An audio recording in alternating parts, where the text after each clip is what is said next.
eFootball mobile on your phone with a controller. Is it possible? Yes sir it is. So welcome ladies and gents, in today's video I'll be showing you guys how you can start playing eFootball mobile with a controller. I'll also be giving away 1000 eFootball coins to 2 lucky winners. If you'd like a chance to win, simply subscribe, also hit that bell icon and join my WhatsApp community. A link to my WhatsApp community will be posted in the comments. The winners of the eFootball coins will be chosen next week Saturday and the results will be posted in my WhatsApp group. If you're not on WhatsApp, simply comment your Discord username or your Twitter username. So let's begin. The first thing you'll have to do is open up your Play Store and search for Mantis Gamepad Pro. So this is the app that will allow you to play eFootball with your controller. Basically any mobile game that does not have controller support, this is the app you'll need to play that game with your controller. So once you finish downloading the app, you can simply close off Play Store, then head on over to the app. So here you tap on allow. Once you're here, first thing you'll need to do is add eFootball to the app. So tap on add game. Now search for eFootball, then tap on the green plus sign to add the game to the app. Great, so the next step you'll need to turn on the developer options from your phone settings. So open up your phone settings, then scroll all the way to the bottom where it says about phone. Now we select software information. Now in order to turn on developer options, we need to tap multiple times on the option that says build number. So you simply tap on this option until it says developer is on. Now once you're finished, you head back, check to ensure that the developer option is on. So we can see here that it's currently on. If it's not on your device, just simply tap here to turn it on. Now we can head back to the Mantis app. So for the next step, you will need to be connected to a Wi-Fi connection. Basically, in order for the app to work, you will need to be connected to Wi-Fi. But if you do not have Wi-Fi, you can simply use the mobile hotspot from another device and that will work. So let's click on tap to start Mantis body. The first step here, we'll have to enable USB debugging. So simply tap on enable. It will take you directly to developer options in settings. And we're just going to scroll down until we see USB debugging. So now you're going to tap to enable it. Then tap OK. And there we go, USB debugging is on. Now let's go back to the app. So the next option is to enable screen overlay. So we tap on enable and it will take you to developer options. So we're now going to scroll down until we find allow screen overlay on settings. So once we've enabled it, we head back to the Mantis app. And as you can see, it's still telling us to enable screen overlay, although we've already done it. So you can simply click on mark as done and move on to the next option.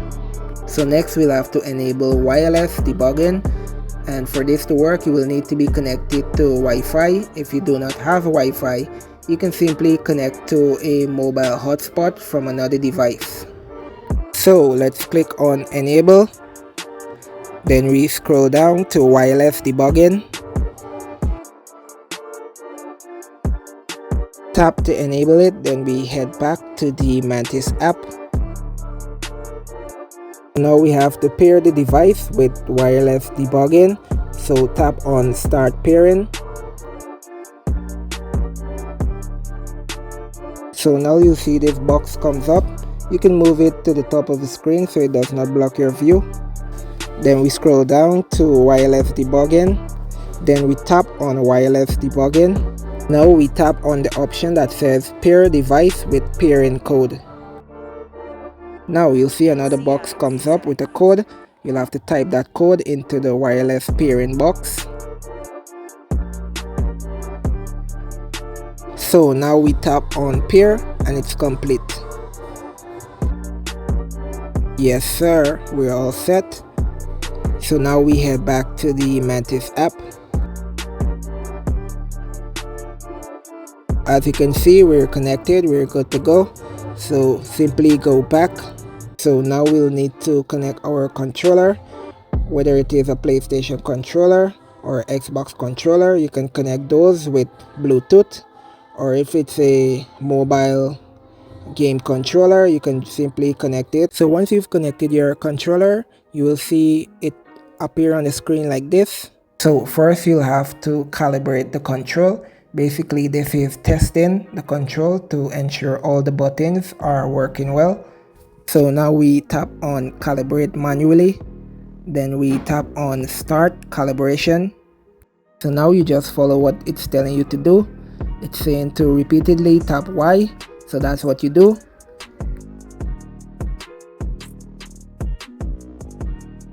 So you're going to continue following what it's telling you to do. So once you've gotten to this step that asks you to tap P1, you can go ahead and skip because I don't think controllers have a P1 button. So you can go ahead and skip all the way to the L stick. Do not skip this, you'll have to move your L stick, then your R stick, and boom, it's complete. So now we're going to go back, then we tap on eFootball to open up the game. So this will be the final step. We will need to bind all the controller buttons to match the buttons on the screen in eFootball. So once we're here, we're going to tap on extras, then we tap on training. Then for here you can choose anyone. Then we tap on free training. Then we'll go to a practice match so we can set all the buttons on the screen. So in order to start adding buttons, you'll need to tap on this icon on the top left right here. And the first button we'll want to add is the L stick. So tap on the option there that says L stick. So as you can see, the L stick button has been added to the screen. So we can drag that over to the analog button, and this will be used for movement. You can also adjust the button by tapping here, but ensure that the button covers the button that's showing in the game.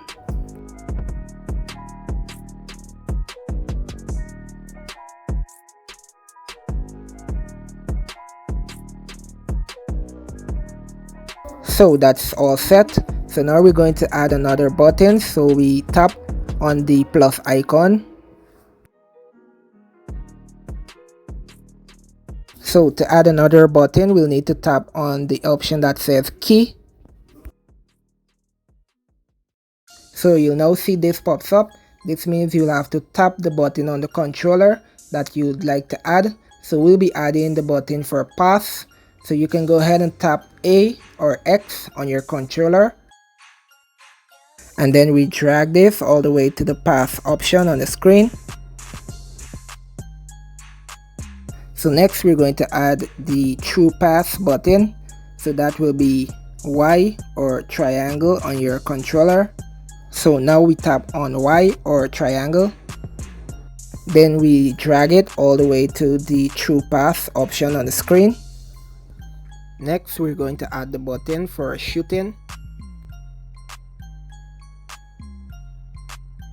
And now we tap on B or circle on your controller, and then we drag it all the way to the shooting option on the screen. Next we're going to add the button for sprinting. So now we tap on R2 or RT on your controller, which will be used for sprinting. And we drag it all the way over to the dash option on the screen. So now let's do a test play to ensure everything is working well.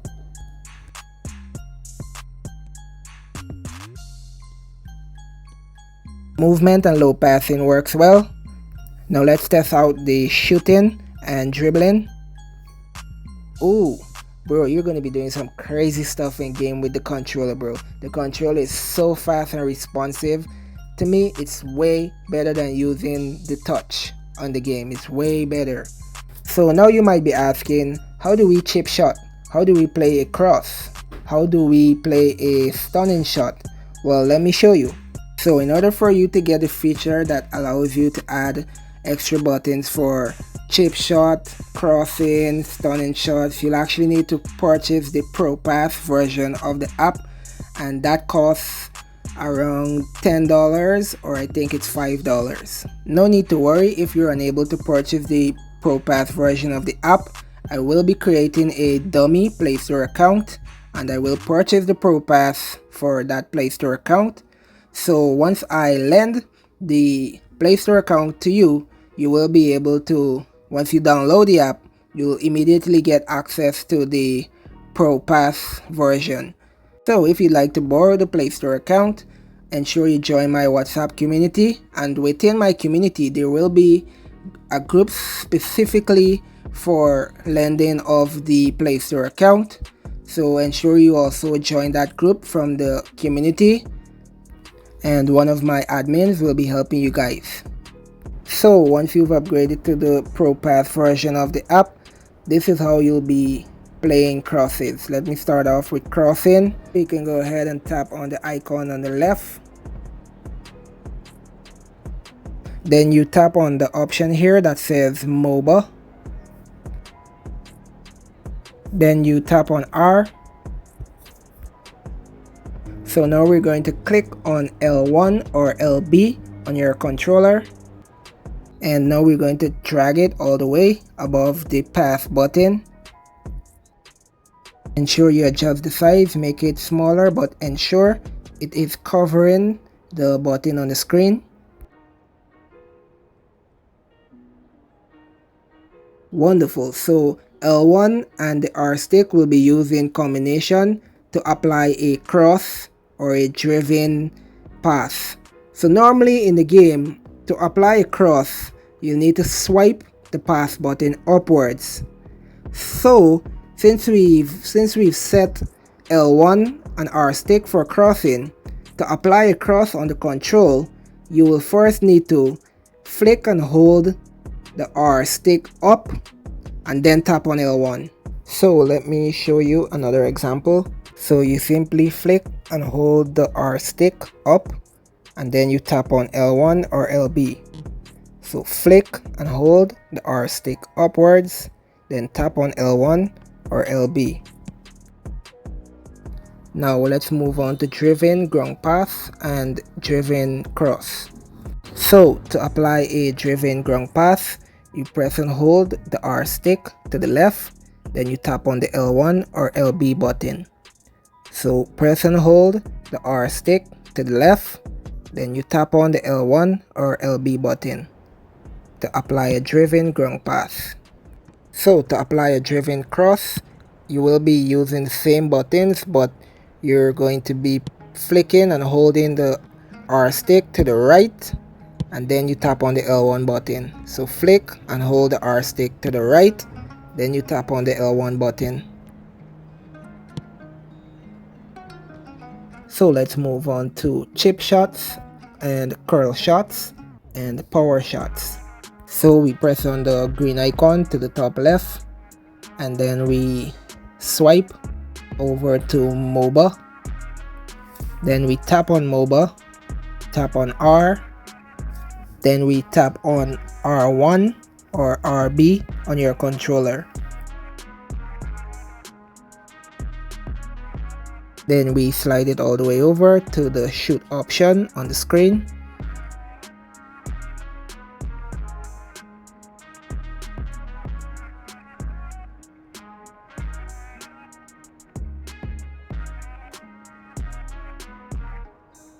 Now that we're finished, you will be using the R1 RB button along with the R stick for chip shots, curl shots, and power shots.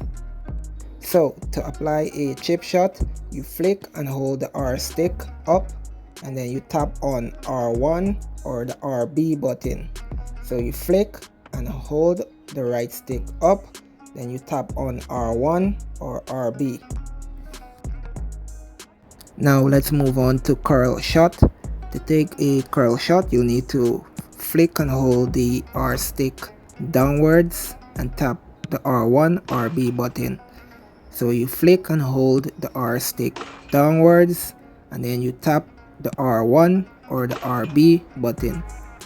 Now let's move on to power shots. To take a power shot, you need to slide and hold the right stick to the left and tap on the R1 RB button. So you slide and hold the right stick to the left and tap on the R1 RB button. So that will do it for today's video. If you guys have any questions, feel free to leave them in the comments, and don't forget to join my WhatsApp group, subscribe, hit that like, and I'll see you guys in the next one.